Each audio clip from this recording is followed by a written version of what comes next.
We are honored to have with us today General Retired Dennis By as our presiding official for today's ceremony. Just a round of applause, please.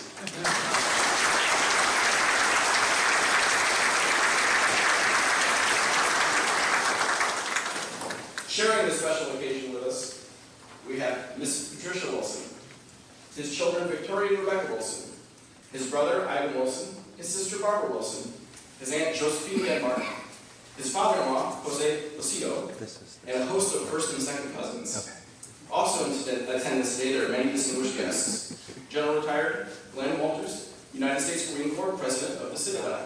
General Retired William Kemp Ward, Lieutenant General Retired Bruce Crawford, Major General Chaplain Bill Green, and Mr. Steve Saab.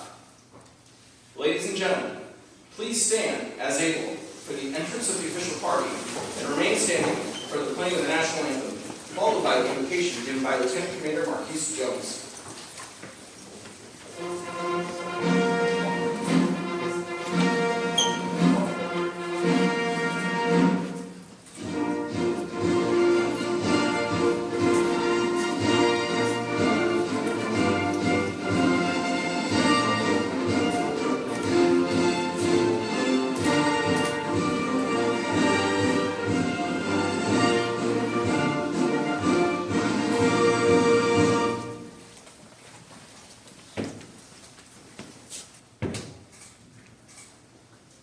Let us pray. Almighty everlasting God, we pause in reverence of your presence. Eternal God, creator of all that is good and true, we gather today in gratitude and respect as we honor Lieutenant General David Wilson for his years of faithful service to our nation and to the United States Army. We thank you for the strength, wisdom, and courage you have granted him throughout his distinguished career, for the countless decisions made with integrity, for the soldiers he has led with compassion, and for the example he has set in word and deed. As we celebrate this moment of transition from our country's cloth to civilian attire, we ask your blessings upon him, his family, and all who have served alongside him and are in attendance today. May this day be filled with joy, pride, and reflection on a mission well completed and a life of purpose fulfilled. Guide us in this ceremony with hearts of gratitude that all we do and say may honor both his service and your steadfast love. In your holy name we pray. Amen. Amen.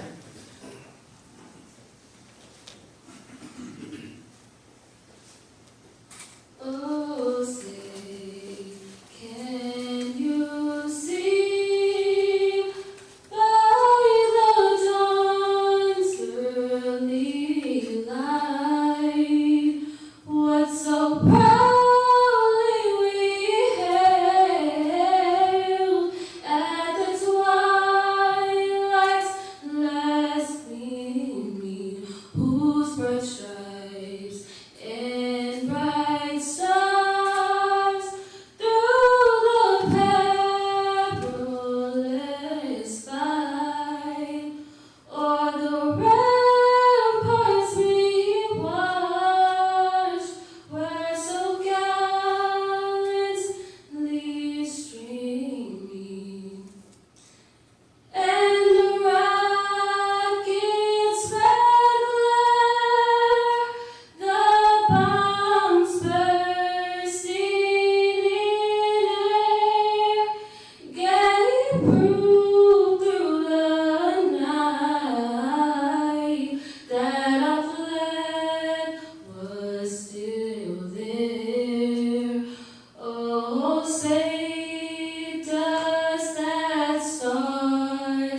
Acting Commanding General of the United States Army Materiel Command.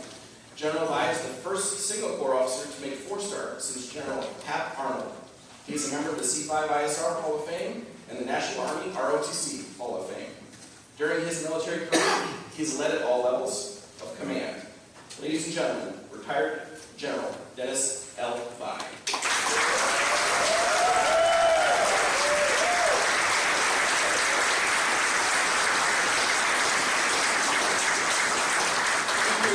Very much. Good morning, everyone. Good morning. What a great day. What a beautiful day. What a proud day for the United States Army, certainly for the Citadel, and especially the Wilson family and this great Charleston community that we're gathering in today. It's also a great day for me personally, to be a part of this tribute to this extraordinary, and I mean that truly extraordinary, General Officer, a great soldier, and one of the very best logisticians the United States Army has ever produced. 11 years ago, in June of 2014, while serving as the Commanding General of the United States Army Materiel Command, I selected David to be my executive officer. It was one of the best decisions I made during my command tenure. David was the centerpiece of our winning team, navigating effectively between the commander, the command sergeant major, 2 deputy commanders, along with the chief of staff. David ran that headquarters and front office like a well-oiled machine. He was simply extraordinary in every way. I knew instinctively that he was going to become a general officer. David served for my executive officer for 24 months, 2 years of my 4.5 years in command. And the only reason I let him go is because he was going to get promoted to Brigadier General. And I still try to hold on and ask the chief of staff, can you give him a little delay until we pin a star on him, but they wouldn't do that. It is such a great honor for me, and this is huge in its own way, and very special to preside at this retirement ceremony for this phenomenal Army officer, soldier, and his wife of 30 years. Patricia just celebrated 30 years here on November the 4th. Let's give him a round.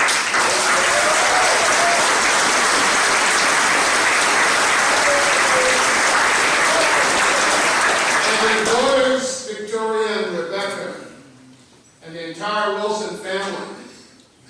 Although Linda and I had planned to attend today's ceremony, as we've attended many ceremonies for David and Patricia over the years of his career, I was not expecting to preside. So David and Patricia, this is truly a privilege for me, both of you. And Linda and I want to personally thank you both for allowing us to play a small part in your very special day. It goes without saying that we're so very proud and happy for you. And for a more seasoned, not old, just more seasoned paratrooper, it's great to be called back to duty, especially for a special occasion such as this. Rebecca, thank you for that wonderful rendition of the national anthem.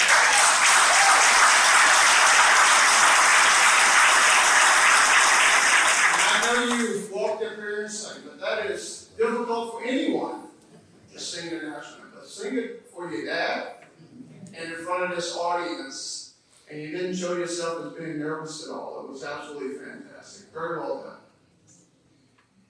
done. To Lieutenant Commander Marcus Jones for that wonderful invocation, and for that video montage that was played. David, I was trying to figure out what was going on with those guys with their wrists holding up.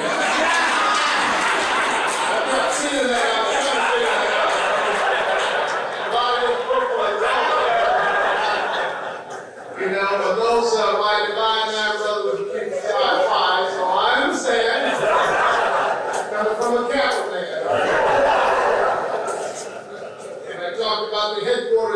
we have to navigate, he had to navigate between me and Command Sergeant, both captains. But it was a wonderful video montage, and if you think about it, as you saw that, it was all about people, it was all about family. And that's what David is all about. He's always been about it. It's so special. We have some very special guests join us today. General Glenn Walters, the 20th President of the Citadel and a former Assistant Commandant of the United States Marine Corps. General, thank you for being here.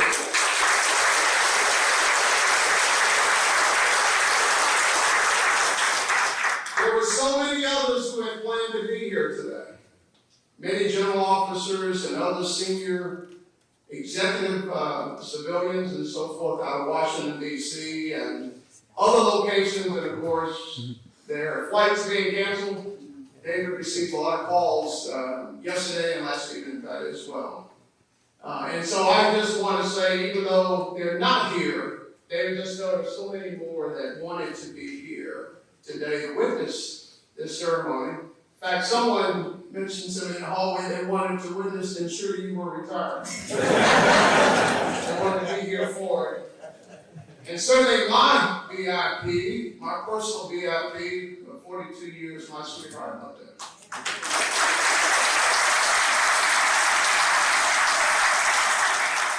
I'd like to recognize this wonderful Wilson family, many of whom traveled in from Charleston and surrounding areas, Orlando, Florida, North Carolina, and Virginia, to be here today to congratulate and celebrate this very special family occasion.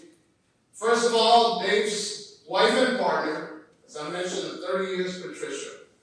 Their accomplished daughters, Victoria and Rebecca. And again, after that beautiful rendition, I'm going to add vocalists to your list of accomplishments. David's sister, Barbara. Where's Barbara? Wonderful. And his brother, Duncan. Absolutely.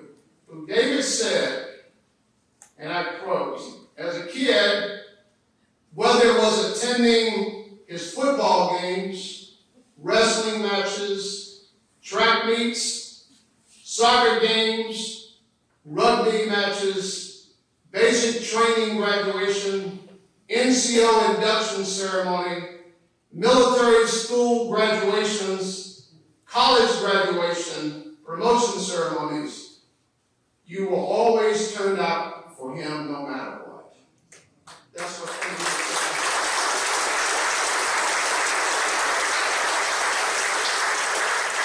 And also David's only living aunt and godmother, Mrs. Josephine Denmark. Man, it was so wonderful to have you with us here.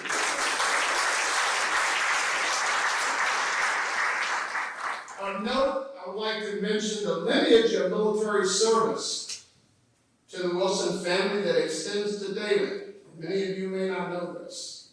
David's maternal great-great-great-grandfather, John Jake Henry Wright, he died in a field hospital of disease and non-battle injury in Beaufort, South Carolina, as part of the 55th Massachusetts. David's maternal oldest uncle, Samuel Denmark, served during World War II as a truck driver and participated in the Red Ball Express. David's first cousin, Abraham Denmark Jr., retired master sergeant, and was the reason that David said he enlisted in the Army as a private. Abraham was a veteran of Desert Shield and Desert Storm in Operation Iraqi Freedom. And David's father-in-law, Jose Placido, is a retired non-commissioned officer and combat veteran who served on Operation Desert Shield and Desert Storm. And a host of other family members are here today. Let me ask all of you to please stand so we can recognize all of the Wilson family who are in attendance today. Or raise your hand.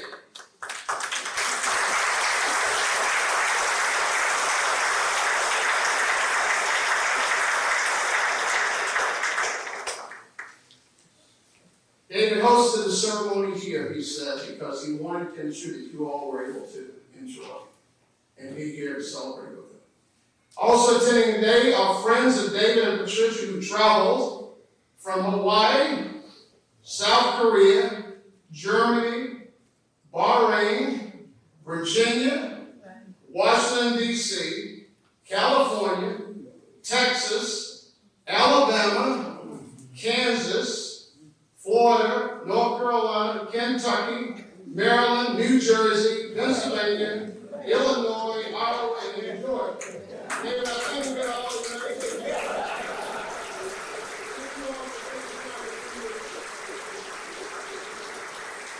I know David and Patricia are touched by your presence and very appreciative of all of you taking the time and expense to travel and share in this special day. Today marks the culmination of a nearly 4-decade career of one of the most exceptional soldiers to serve in the United States Army.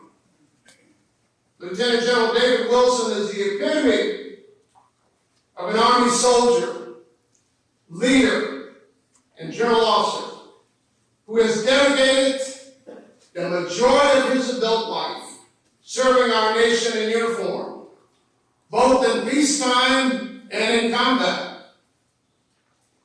David's life story and career reads like a great novel, full of extraordinary accomplishments, adversity, perseverance, personal resilience, and triumphs. When you consider the path that brought David to this very moment, starting right here in Charleston, where he grew up, was accepted for attendance and enrollment at the Citadel, receiving his commission and starting his journey with the United States Army, and culminating right back here where it all started. One can only swell with pride and imagination and admiration as you walk by that portrait out there in the hallway. This is a big deal. It's a very, very special moment, and one we should all take pride in. Each year in May, during commencement ceremonies held at colleges, universities, and military academies across the nation, thousands of cadets are commissioned as second lieutenants in the United States Army. And from those thousands of second lieutenants, only approximately 1% achieve the rank of brigadier general. And less of those fortunate few brigadier generals, less than half of them, go on to make major general. And less than 5% of those major generals attain the rank of 3- or 4-star general. Clearly, the odds were not in David's favor. In fact, David had a higher probability of being struck by lightning than to be selected for promotion to lieutenant general.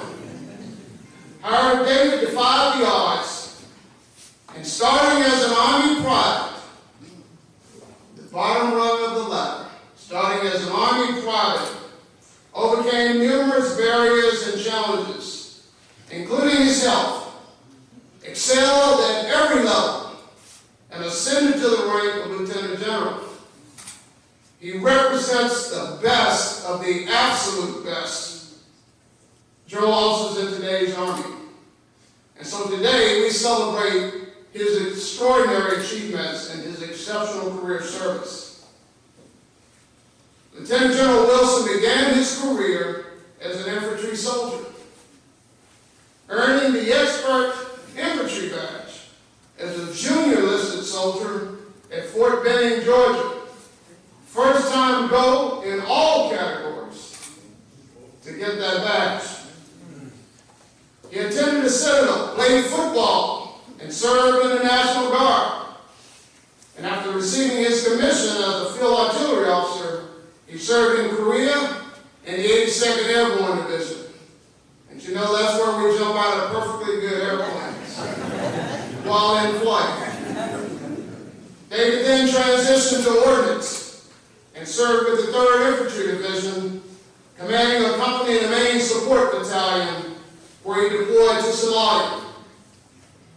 As a battalion commander, 2009, David deployed 1,162 soldiers to Iraq from Fort Bliss and returned all 1,162 to Fort Bliss without loss of life.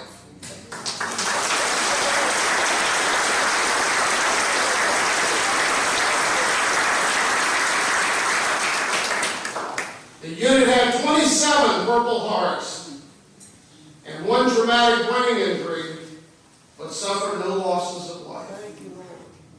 There is no greater accomplishment or achievement in command, and no greater service than successfully deploying your unit and its soldiers and returning them safely to their families. It's something these men and women will remember for the rest of their lives. The unit earned the Chief of Staff of the Army's Safety Award in combat for completing over 1 million miles, delivering supplies, conducting recovery and security missions without a rollover incident or negligent discharge of a weapon. That's leadership and discipline at its best. David Wilson commanded at every level, from captain to major general, including commanding general of the Ordnance School and Center, J4 U.S. Forces Korea, commander 8th Theater Sustainment Command in the Indo-Pacific, and culminating as the headquarters department of the Army G9, where he was a principal military advisor to the Chief of Staff of the Army and the Assistant Secretary of the Army for Installation and Environments on the development, resourcing, implementation, and evaluation of approved policies and programs for all installations, all Army installations across the world. Among other distinctions, he was inducted, as you already heard, the U.S. Army ROTC Hall of Fame, also the South Carolina State ROTC Hall of Fame, and is listed as one of the Citadel's distinguished alumni, and the recipient of the 2024 National Park Service Trailblazer Award. Lieutenant General Wilson is one of 3 commissioned officers from his graduating class of over 600 cadets to become a general officer on active duty, and one of 2 from 156 commissioned in the Army from his class to be promoted to lieutenant general. For more than almost 4 decades, Lieutenant General Wilson has built soldiers and leaders. He's strengthened organizations and uplifted leaders and soldiers, not through authority, but through presence, compassion, care, and personal example. However, you ask David what he is most proud of as he's accumulated all of these awards and accolades. He'd say that he's been a proud husband to Patricia and a father to his daughters, Victoria and Rebecca. You might ask, what's the secret to success? So it's best in David's own words to tell you what that is, and I quote, "Making added value my goal. Always asking myself, how can I add value as well as leave things better than I found them? No matter the task, I have ascribed to the adage of good, better, best. Never let it rest until your good is better and your better is best." He said his parents instilled in me that my work was my advertisement. And if you're embarking upon anything, do it right and do it well. After being diagnosed 2 decades ago with stage 4 kidney cancer, having his right kidney removed and left adrenal gland removed, and being told that even with radiation and chemotherapy, I had at best 90 days to live and only a 21% chance of surviving. I decided on that 90th day when I woke up that I'd not spend another day of my life counting time, but instead I would make my time count.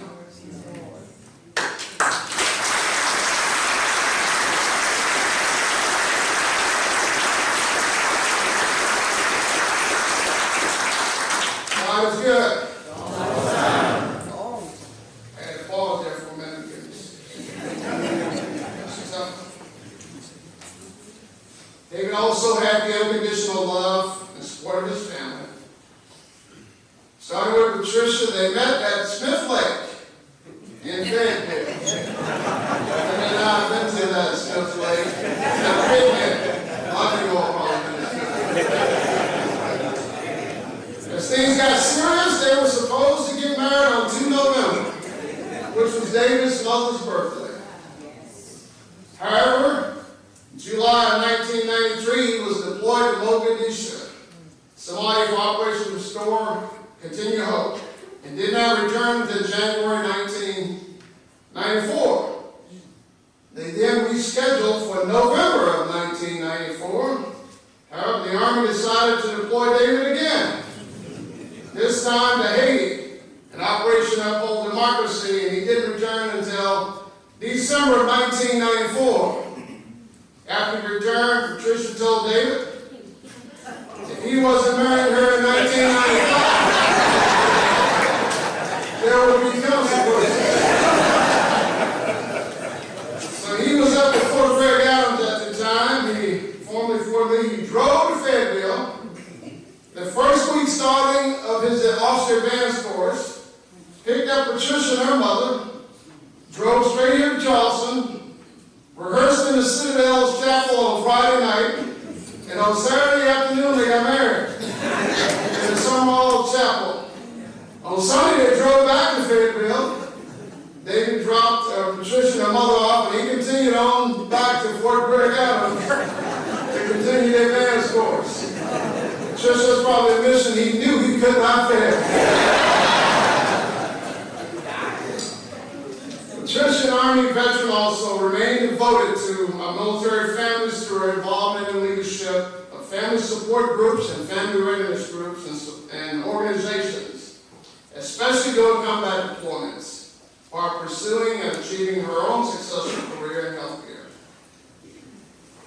And his daughters, Victoria and Patricia, who supported their dad throughout his career, constant moves, new schools, and having to make new friends, along with your dad's extended deployments. All of you have sacrificed so much over the years in support of your husband, dad, and brother. And I know David is extremely thankful for all of your encouragement, prayers, and support, and thankfully blessed to have all of you in his life. You can tell a lot about someone from the comments shared by others. After learning that I would be presiding at David's ceremony today, I received many notes about David, and I'll only share a few in view of time. 2 are from 2 4-star generals who retired now, Vince Brooks and Abe Abrams, whom David served with. And I quote, David was a fantastic teammate, and a fantastic logistician, and a fantastic trainer, and a fantastic combat leader. His personal resilience in beating cancer and bouncing back to have a full career of service with multiple combat deployments. David never quits, and he never accepts defeat. He is a true professional who knows exactly what being ready for combat is all about. Congratulations to David and Patricia for the extraordinary service. I am so grateful to have served with them. General Vince Brooks. David Wilson was a logistician with an operator's mentality. The answer was always yes, and leveraged his mastery of the 8 principles of sustainment to make it happen. Great teammate and a great friend to all, and an inspiration all for his determination and grit. I am grateful for the opportunity to have served alongside him. General Abe Abrams. When you speak about Lieutenant General Wilson, he always operated with the same calm precision, whether leading a formation of junior troops or representing the Army at the most senior levels. Was his steadfastness. He understood that logistics isn't about moving equipment. It's about moving people, resources, and building trust at the same time. That's why his organizations performed the way they did. because he led with credibility and care. He never lost the human element in the mission. He reminded us that leadership at every echelon is about alignment between purpose, people, and performance. That's what made him the kind of leader we'll still be talking about long after his retirement ceremony ends. Command Sergeant Major James Sims. So today concludes the extraordinary successful Army career of a professionally committed and dedicated soldier who served his nation proudly and who positively impacted every unit and organization he was privileged to lead. The Army is losing a great soldier today with incredible leadership, compassion, and humility.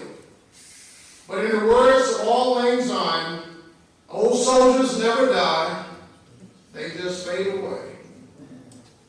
David, you can depart the Army ranks today with full confidence, knowing that you leave behind a generation of leaders whom you personally developed and inspired. Thank you for all you have done for the United States Army, for the nation, the Citadel, for your family, and for Army logisticians worldwide. Linda and I extend our very best wishes to you and Patricia for continued good health, happiness, and success in this next exciting chapter in your lives. Congratulations, airborne all the way.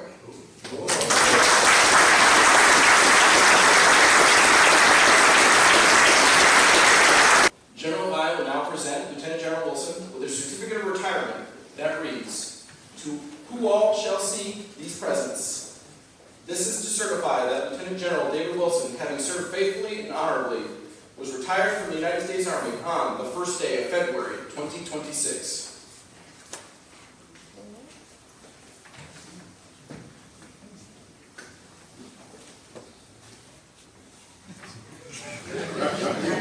Please join us in a round of applause.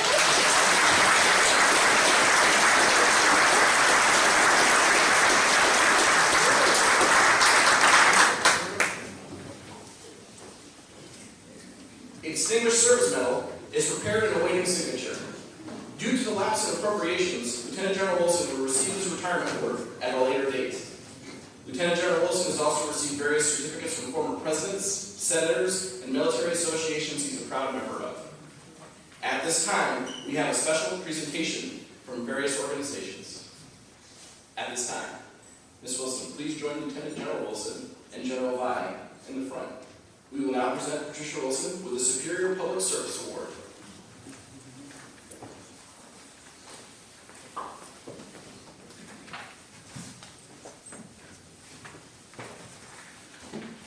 For exceptionally distinguished volunteer service to the United States Army, culminating with the Office of the Deputy Chief of Staff, G9, from August 2024 through January 2026. Ms. Wilson was an inspiring, compassionate, and tireless volunteer whose exceptional efforts to improve the morale, esprit de corps, and the well-being of every organization, unit, and community she served. Her selfless contributions of time, talent, and energy positively enhanced key programs and initiatives. Ms. Wilson's distinctive accomplishments through her many years of distinguished volunteer service are a great credit to herself, the Office of the Deputy Chief of Staff, G9, and the United States Army.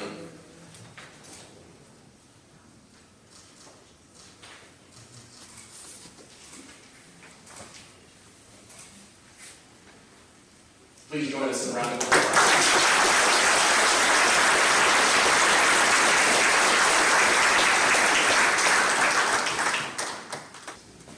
Presenting the flag to Lieutenant General Wilson is Lieutenant Colonel Kingsley O'Neill. The flag was flown over the Pentagon on the 30th of October, 2025.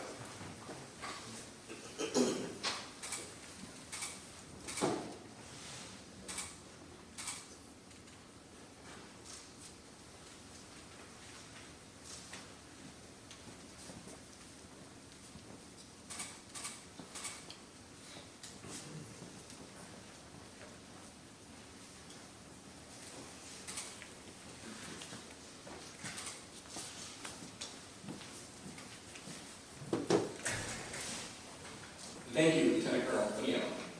Ladies and gentlemen, it is now my distinct pleasure to present to you, for the first time, Lieutenant General David Wilson, United States Army, retired.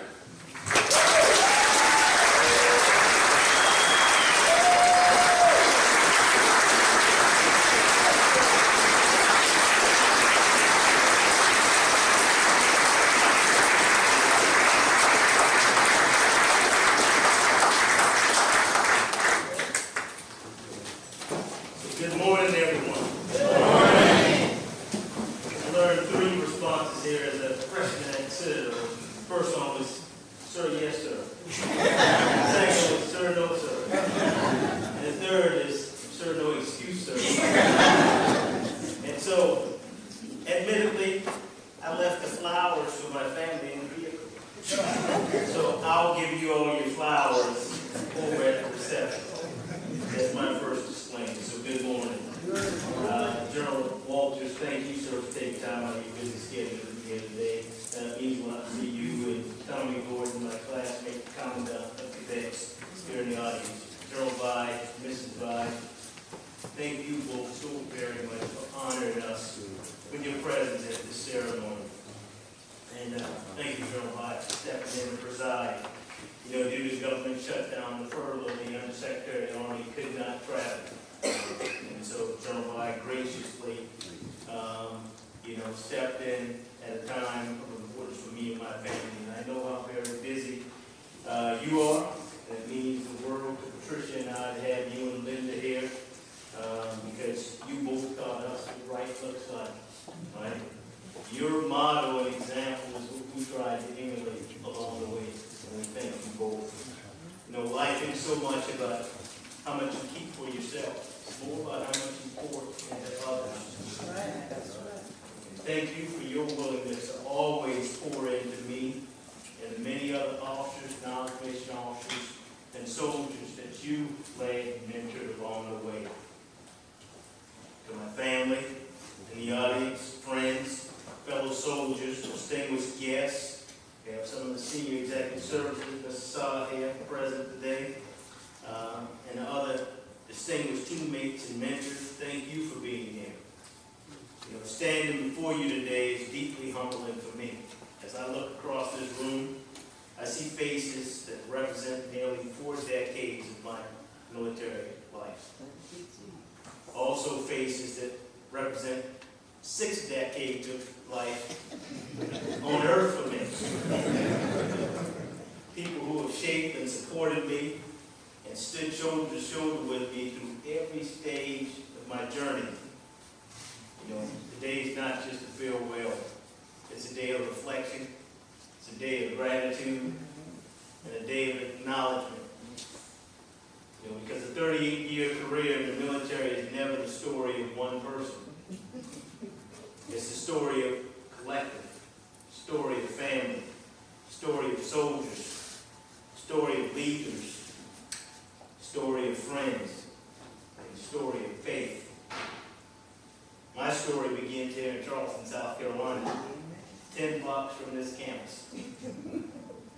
A city deep in history, rich in culture, and a strong community. Charleston raised me.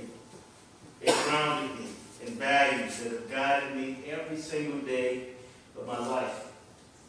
Our state motto I've carried with me ever since learning it in elementary school. Dum spiro spiro spes. On the crest of my ring from this school means while I breathe, I hope. In Charleston, I learned early the meaning of respect. Respect for elders, respect for hard work, respect for faith, and respect for every person you encounter. My mom used to say to me, Davy, manners will take you where talent can't. My parents and this community instilled in me the understanding that if you say you're going to do something, then you do it. And you do it with pride. I grew up surrounded by people who didn't have much, but they gave everything they had in effort, in kindness, and in love to me. Service doesn't begin with the uniform. It begins with the heart that's willing to give. You know, Muhammad Ali said, service to others is the rent that we pay for our room in heaven. Those Charleston roots taught me humility. And humility has been my compass through every assignment, every rank, and every deployment. That foundation deepened when I attended the Military College of South Carolina, Citadel. At the Citadel, I learned that leadership is not a theory. It's a practice. It's how you treat people. It's how you carry yourself. It's how you lead when no one's watching. The Citadel taught me discipline, courage, and accountability. They taught me that you can't lead others until you've learned how to lead yourself. As an ROTC cadet here, I began to understand that leadership isn't about rank. It's about responsibility. It's about taking ownership when things go wrong and giving credit away when things go right. Those lessons will guide me from my first days in uniform as a commissioned officer, all the way to my final days here as a general officer. When I first put the uniform on, I was just trying to find my footing, trying to learn, trying to grow, and trying to prove that I belong. I remember the first lesson I got from Command Sergeant Major retired James Rich, who was in the back. Pulled out $1 to me one day that something went wrong on the range. He said, "Will, that's all messed up." Parade rash, "Yes, Sergeant Major." He said, "You got $1 in your pocket?" I said, "Yes, Sergeant Major." I pulled it out. "You remember this, Sergeant Major?" He turned it over. He said, "What does that say?" I said, "In God we trust." He said, "That's right. Everybody else check."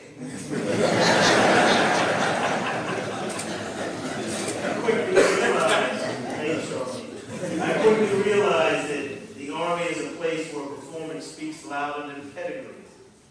It doesn't matter where you come from. It matters how you serve. Those early years taught me toughness and resilience.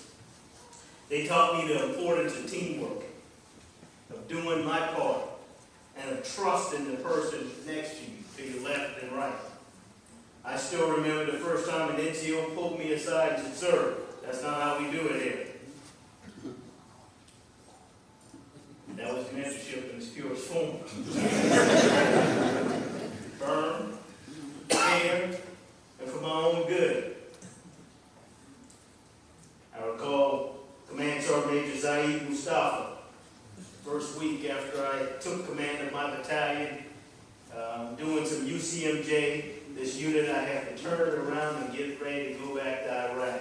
It had just returned from a 14-month deployment to Mosul, Iraq, and I had 10 months to get it ready to go back to Iraq.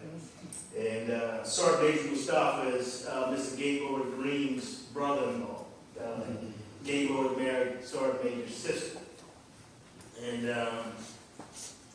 I'm bringing a troop in, and I read the specification of the charges, and I said, "In that this day you did cocaine on such and such, I'm reducing you from E5 to E1, blah, blah," and run the gamut. The soldier collapsed on the other end of the table.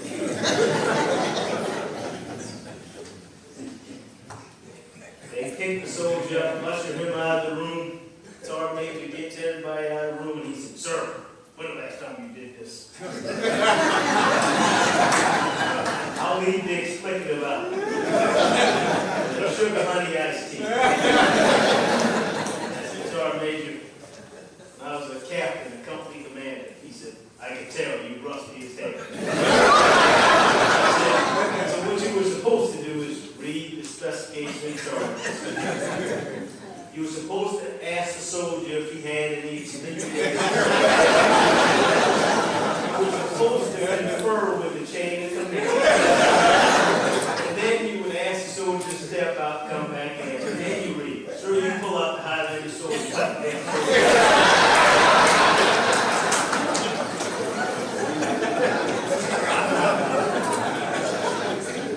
Sorry, you right. He got the soldier back in. I said, punishment still stands. You're dismissed.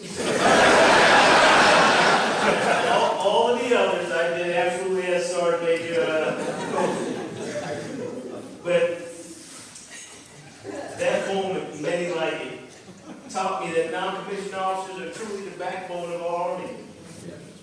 They are the keepers of the standard, the teachers of soldiers, and the guardians of our profession. Every soldier has a sergeant. When I was a soldier, I had a sergeant. When I was a sergeant, I had a sergeant. I was a company commander, I had a sergeant called the first sergeant. I was a battalion commander, I had a sergeant called the command sergeant major. And I've had non-commissioned officers over the years and have been privileged to serve with some phenomenal non-commissioned officers like Sergeant Major Rich, like Sergeant Major Sims, as General Vi mentioned, Sergeant Major Mustafa, and so many other non-commissioned officers. And having served across the globe in peace and in war, in places that has tested every fiber of my character and commitment, I know that the teams that I've been a part of, the non-commissioned officers, were there to ensure that I would be successful. From Korea, I learned what it means to stand watch, to maintain readiness every day, knowing that peace rests on vigilance. I saw firsthand how discipline and partnership can keep a fragile peace for generations. That first assignment in Korea for me after leaving the Citadel was foundational. For me, it gave me lifelong teammates like Gwynn, Duncan, Bright, Carter, Ransom, Sullivan, Benton, McNorrell, Conyers, Wiggins, Chisholm, Williamson, Hawkins, Kelly, Jones, Black, Hoskins, Thapin, and so many more. I didn't name it, don't charge it to my heart, charge it to my head. It was there that we took pride in being second to none. At Fort Bragg, North Carolina, I learned that you don't have to get ready when you stay ready.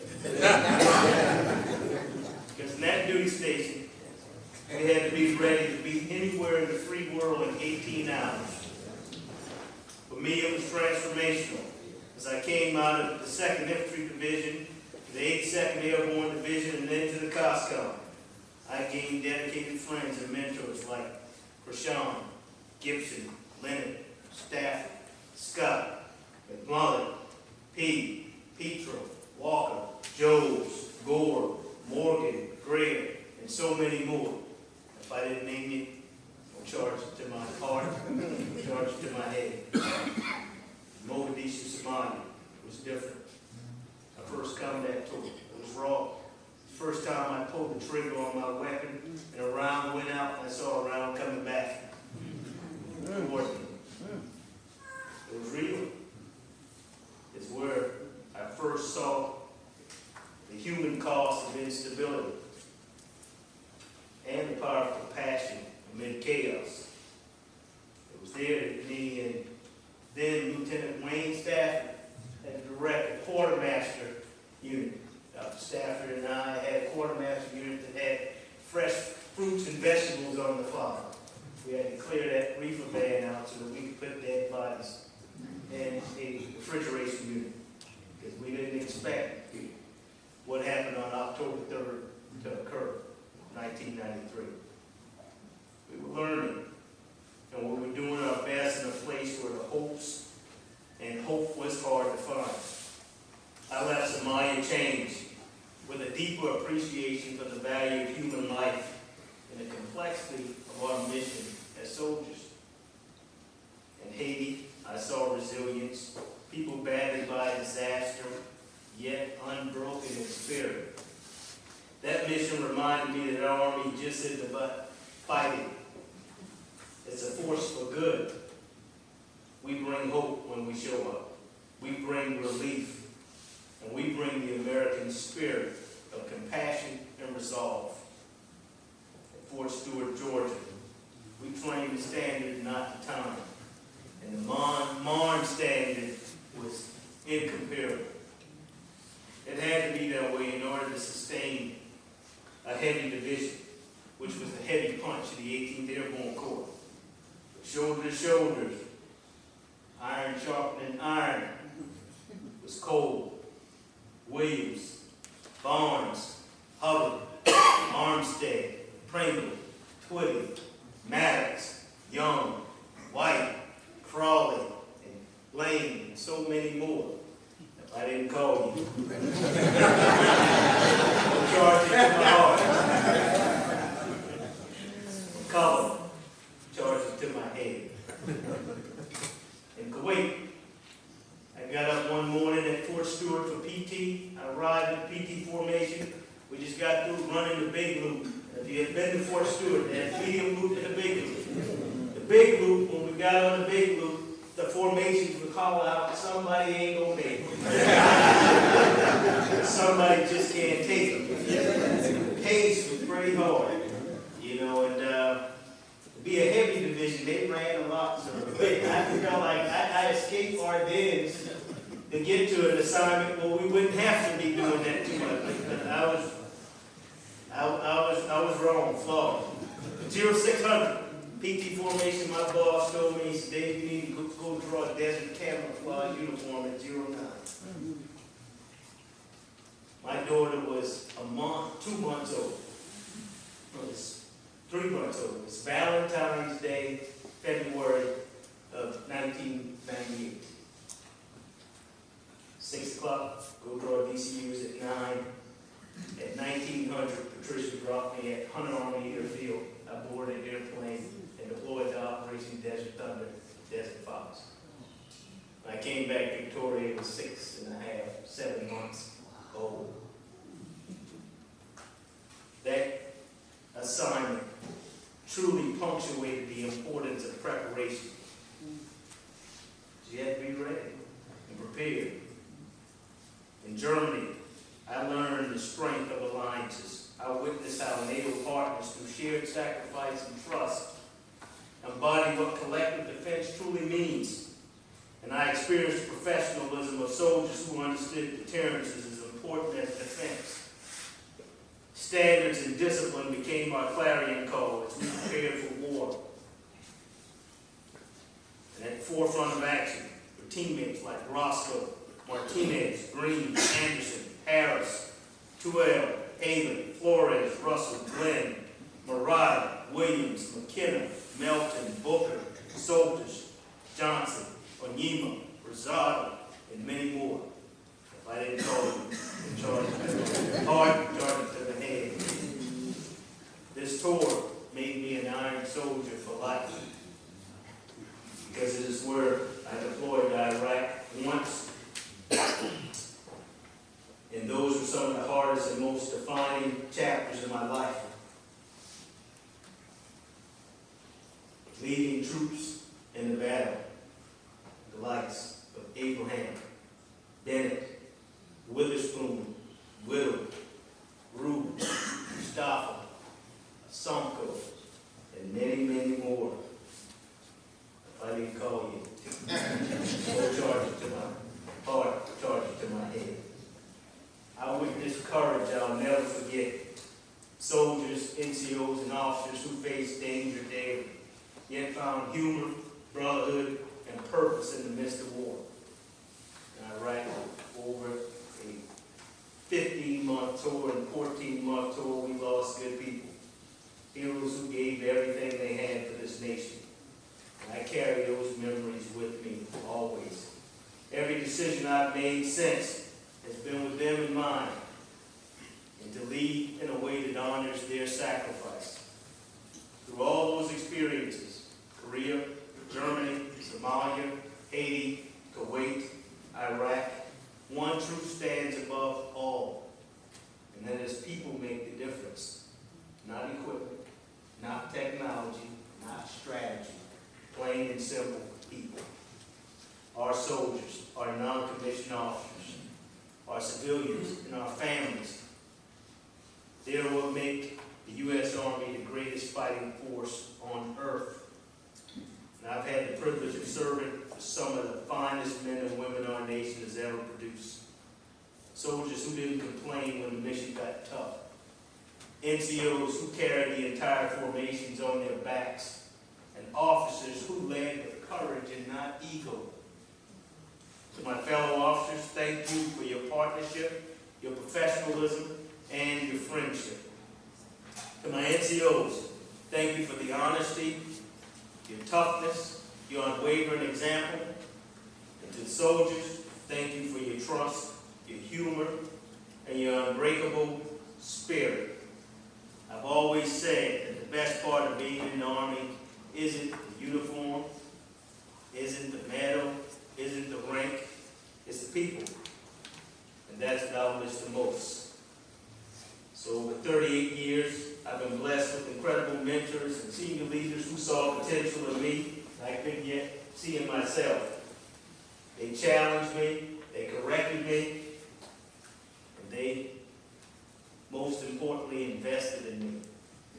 Leaders like General Hartzell, General Ward, General Thurman, General Brooks, General Vide, General Wade, General Williams, General Twitty, General Proctor, General Wilson, General Hurtman, General Dempsey, General Abrams, General Bromberg, General Tucker, General Cameron, General Brunson, and many more.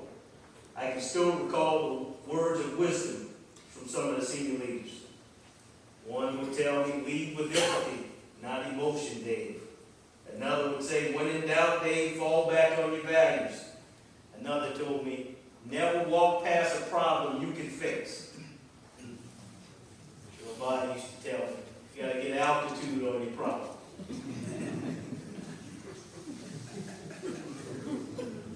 John Brooks used to say, an AAR is another vehicle of discovery. General J.D. Thurman, ain't no free chicken. These simple truths have guided me through every challenge I've had in the U.S. Army. And mentorship is the heartbeat of our profession. As I prepare to step away, I feel deep responsibility to remind those still serving.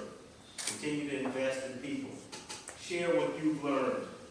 Lift others as you climb. Because true legacy isn't what you accomplish. It's who you develop. Now there's another group I need to recognize, and that's my family, sitting there in these front two rows. They serve too. Every single day I wore this uniform, they bore the weight of sacrifice. They managed the home front while I managed the battlefield. They celebrated birthdays, anniversaries, and milestones without me there.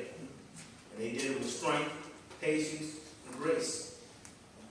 Patty, a ride or die, thank you for all you've done in support of me. It's not lost on me, I wouldn't be standing here without your love and support along the way, as well as my children, Victoria and Rebecca, who make us proud each and every day. The measure of resilience they've shown over the years truly speak to the remarkable, resilient military brats that they are. My parents aren't here, but I hope they're looking down on this. I hope I, made them proud just a little bit. My siblings, remaining two living siblings, sister, first of all, who's 15 years older than me, Barbara. She got stuck with me and my brother Ivan. My mom would say if she's going to go to the dance, she had to take us with her. We'll go to a football game at Rivers High School, when Rivers was a high school. She had to take us with her. So Barbara's like a second mom to me and I at times. But I can have no better cheerleader and supporter. Barbara, I love you. Appreciate everything you've done for me. My brother Ivan, we should be like Tom and Jerry. I was little. As I got older, I gained immense admiration for my big brother, who dressed sharper than most people I saw and knew, who loved automobiles just as much as I loved them, and who had a sense of humor unlike anybody I knew. And no matter what I was doing, he was willing to get me where I need to be. And I appreciate you, Ivan. I love you for it. Love you. You're quite well. Very proud of you. I love my uncles, Uncle Ham, Uncle Tom, Uncle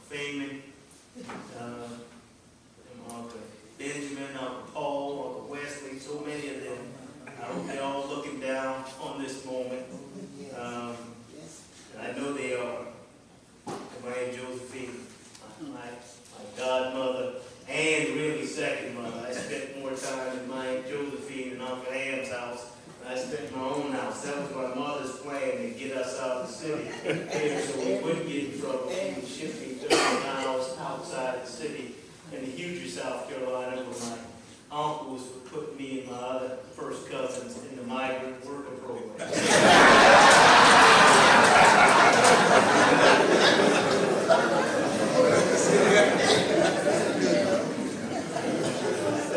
think me and my first cousin Ty, who was sitting in the front row here, we learned how to drive a tractor before we could drive a car. But I love you, Aunt Josephine, love you, Ty. You know, appreciate everything y'all done for me. Always turning out for me. And most importantly, Aunt Josephine, always praying for me. Because you taught me how to pray. As a little boy, I learned my first prayer in my Aunt Josephine's house. It was simply this: now I lay me down to sleep. Pray the Lord my soul to keep. If I should die before I wake, I pray the Lord my soul's faith. My aunt taught me how to pray. And I've been praying ever since. My aunt taught me that. The truth is, we wear the uniform, but our families fight the quiet battles, the loneliness, the worry, the uncertainty. They're the true definition of resilience. And as I hang up this uniform, my greatest pride is that we made it together. Yes.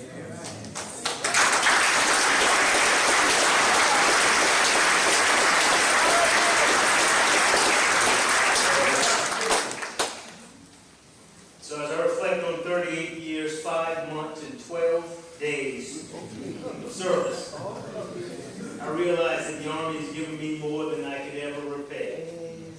It's given me a purpose. It's given me perspective. It's given me a family of brothers and sisters that I'll cherish forever. Many of you out in this audience. It taught me that leadership is about presence, being there when your soldiers need you most. It taught me that humility is strength and not a weakness. And it taught me that success in uniform isn't about personal gain. It's about collective accomplishment. Every formation I've led,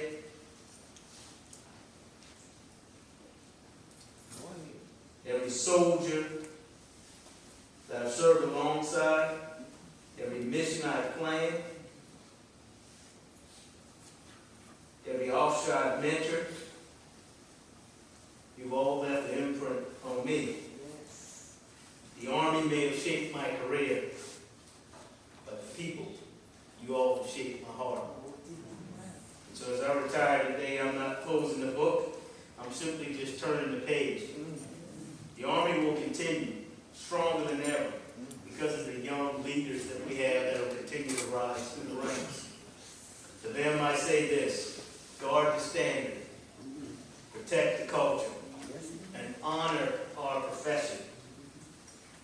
Remember that leadership is not about being in charge. It's about taking care of those under your charge. Stay grounded in your values. Keep learning. Keep serving. And when it's your turn, pass the torch. Pass it brightly, so that those who follow you can see the path forward. My fraternity brothers, members of Omega Psi Phi Fraternity Incorporated, who have kept me uplifted along the way. Friendship is essential to the soul. To my Citadel classmates who are out in the audience, I can see many of you out back. Keith Brace, Gus Olalari, Freddie Skipper, Alan Hunt, many more can see scattered throughout. And other fellow alumni who understand the same crucible of trials, that through sound learning and firm leadership, we may prove ourselves worthy citizens of our country. To the soldiers, the non-commissioned officers, and officers who shared this journey with me, thank you. To my mentors who poured into me, thank you. To my family who sustained me along the way, thank you. And to the United States Army, thank you for giving a kid from Charleston a chance to serve, a chance to lead, and a chance to make a difference. As I take off this uniform for the last time, although it won't be the last time. And I do so with immense pride. And the Army will always be a part of who I am. And though I'm stepping away from active service, my heart will forever be the rhythm for those who continue to march along the way in service. May God bless all of you who have attended the ceremony today. God bless the Citadel, God bless our Army, and God bless the United States of America. Thank you. I'm Colonel Retired Chris Roscoe. Dave and I know each other since 2003. We were roommates in OIF 1. And so that's the first time I'd met him. We had already deployed, and Dave showed up in 1st Armored Division to be the DISCOM XO. And at the time, he was the junior major, and he was in the senior major's position as the DISCOM XO, and I was the MMC chief.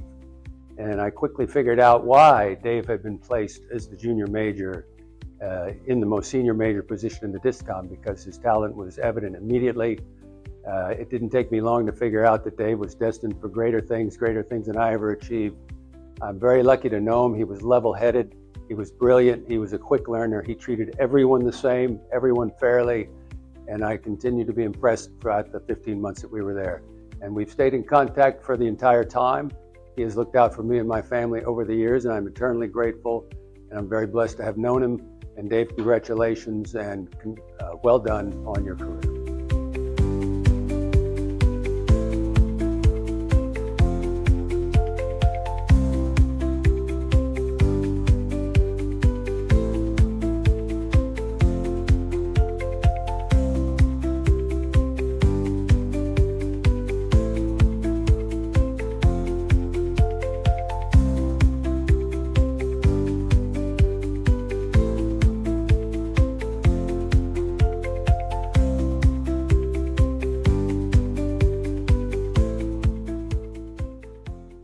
General Wilson, good afternoon. Congratulations on an incredible career, service to the nation. It's a special day for you and your family, and I feel so privileged to be able to share it and kind of celebrate this day with you. Sir, serving as your last ADCS has been one of the professional highlights of my time here in the Pentagon. Your lessons and your kind of steady leadership is something that I'm always going to remember. I'm going to always try to emulate going forward. And sir, I will certainly miss seeing you every day. Again, my best wishes to you and your family. And I'd be remiss if I didn't say my mother, who loves you more than anyone, also sends her congratulations on this great day as well. Best wishes, good health, and all those great things, and God bless you. Thank you.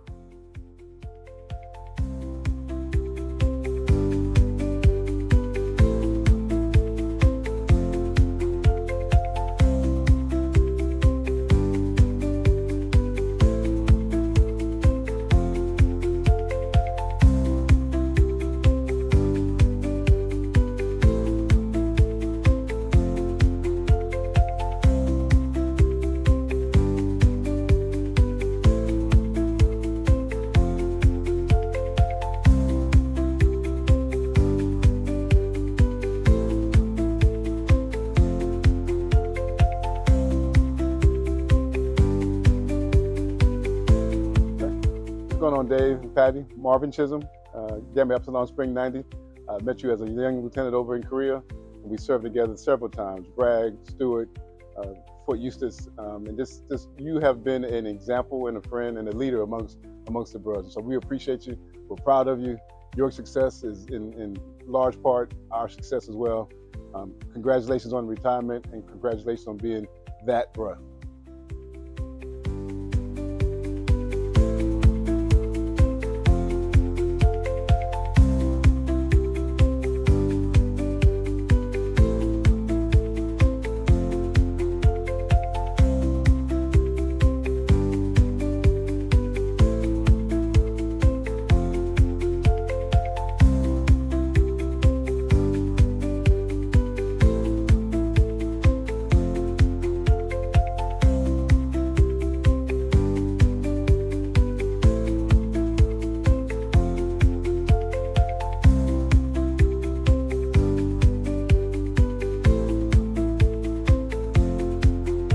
I am Colonel Retired Courtney Abraham.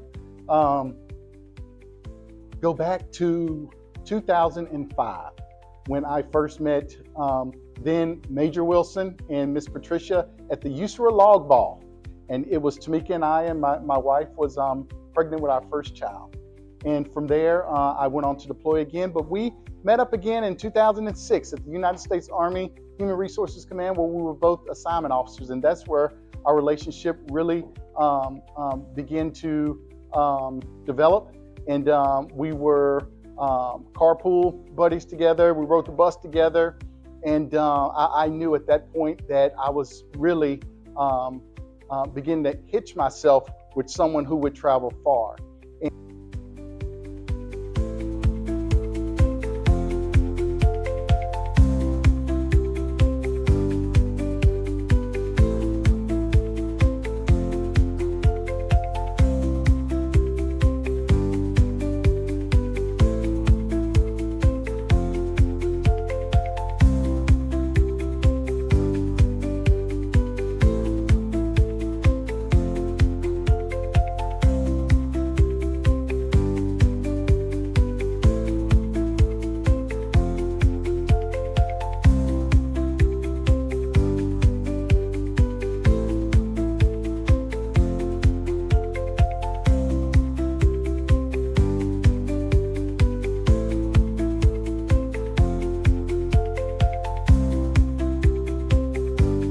I'm Barbara Wilson, David Wilson's sister, and I'm proud of being here today.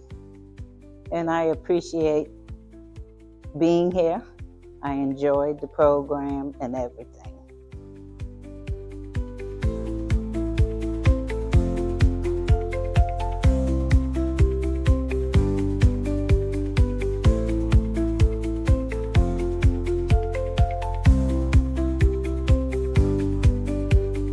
My name is Lieutenant Colonel Retired Miguel Martinez. I met Dave same time in the 180 discom and in 2003. Actually, he didn't say, but we were roommates. So the three of us fit in a place, and we became very close. And over the years, have remained so.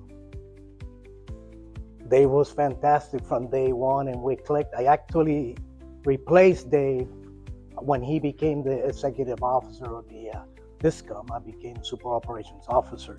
So we remained, worked together a lot of late nights in the combat zone, and became very close. What brought us closer the most is our faith. We're both tremendous faith, and over the years build on that, and to this day remain very close. I wish the United States was like Puerto Rico, very small, and you can just drive and go see your friend every week. But it is not so. So we stay in contact, we connect, and stay together that way via telephone. So I'm very happy for him who have completed his 38 years of service the way he has. So brother, I love you. May the Lord bless you and Patricia and the girls always. I'm taking golf lessons, so next year I'll see you on the golf course.